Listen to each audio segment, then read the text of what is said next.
guys, Chris here with a quick video for those who have been curious about our filming rig. This is for vlogging, potentially for some haunt filming, convention filming. We have a full-size camcorder that's very nice, but unfortunately it's just not always practical to carry around a full-size camcorder. So this is a GoPro Hero 6 inside a aluminum housing. The housing is made by a company called Gurmoir, Gurmoir. It's a nice little housing. It has all sorts of 1/4-inch screws on it on either side, top, bottom, and the back plate actually just slides on and off so you can quickly get to the camera in and out if you'd like.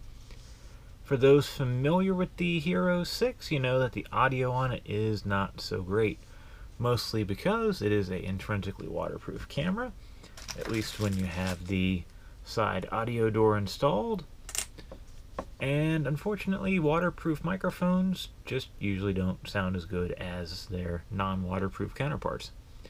So we have upgraded it with a Rode Video Micro. Has a shock mount up top here, so that way you don't get any of the handling noise that you normally get when you're using a handheld rig like this.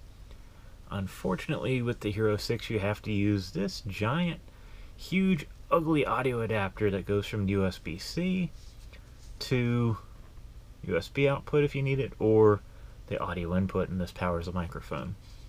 You do have to bump up the volume a little bit in post-production for the Rode Video Micro, but it's worth it. The audio quality you get is great.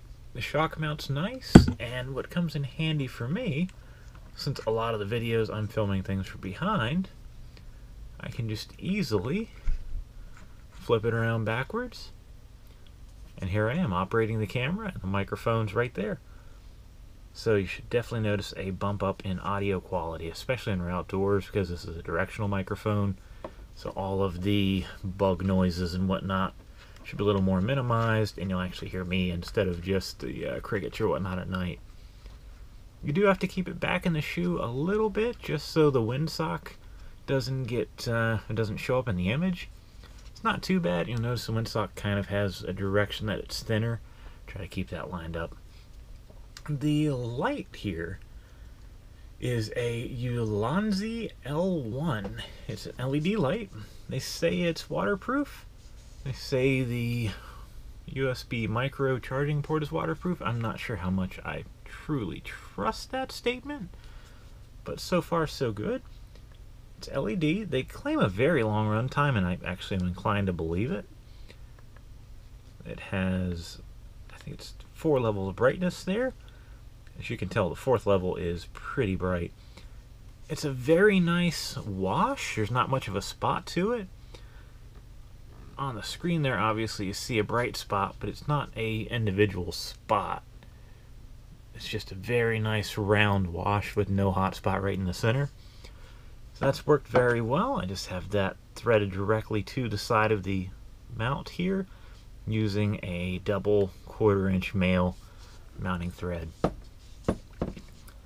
Nice thing too, you get a lens cover and a sacrificial UV protective lens for the GoPro, which I've actually already managed to scratch, but I've got a new one on the way for about $5, so no complaints there.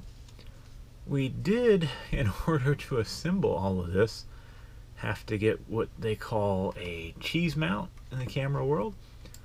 That is from a company called, what are they called? Camvate, C-A-M-V-A-T-E. So I'll take off my grip here.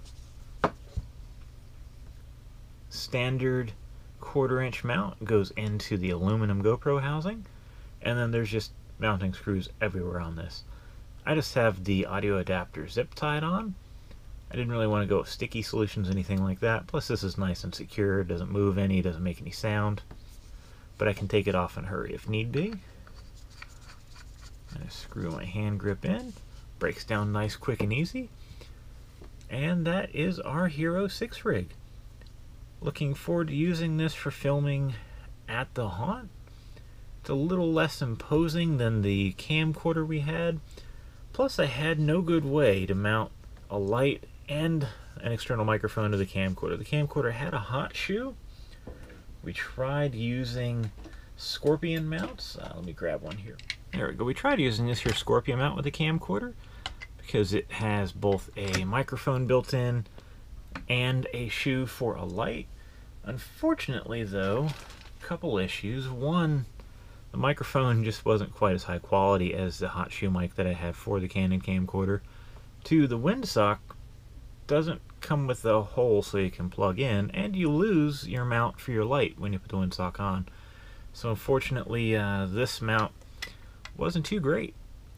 Last year, we just used the camera's built-in microphones for audio. If it's not windy, they're not bad, but you definitely want to get a windsock protected external mic if you're doing any quality recording.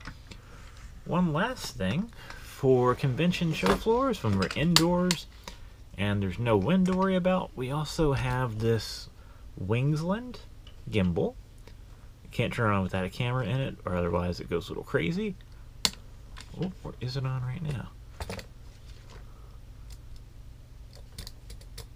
Okay, no, that's just the weight of the gimbal there, I believe. Yeah, you see it vibrates if you turn it on without the camera in it, so I'll turn that back off. The gimbal's very nice. The Transworld video from last year, actually from this year, and the National Hunters Convention video were all done with this battery power gimbal.